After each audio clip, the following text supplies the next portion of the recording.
I think this really is a fantastic moment. It's 150 years since Harold Burkill recorded the last large blue butterfly on Rodborough Common, and I can stand here today in this fantastic weather with large blues flying around my legs.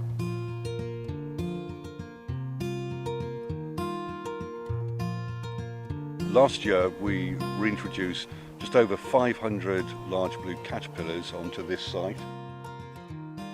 Then there's a very, very long wait, an impatient wait to see what's going to happen the following year.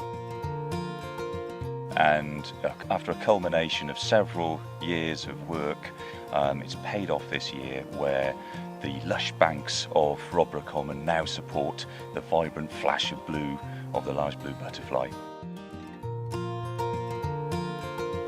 The butterfly has several key things that it actually needs to be able to survive.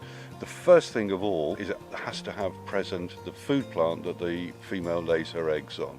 And this can either be thyme or it can be marjoram. One of the good things about this site is we've got both of those species.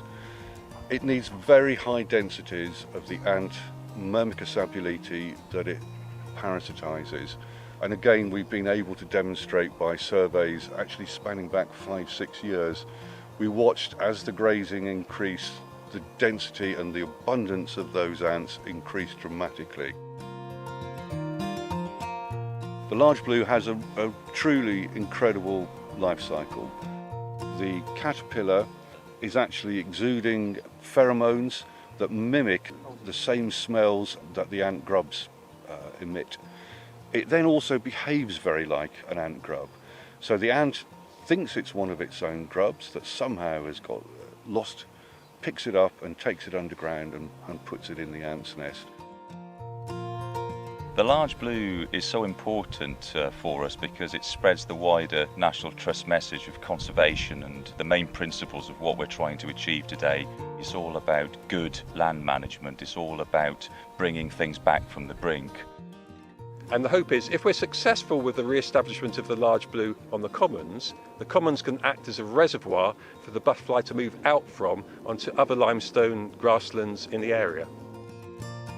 It's called the large blue because it's actually just slightly larger than any other species of blue in Britain.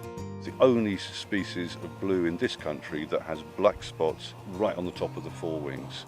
My top tip is, if you see a blue butterfly on a reddish blue plant, you're more than likely to actually identify that as a large blue. Fortunately, it's been much more successful than anyone had hoped.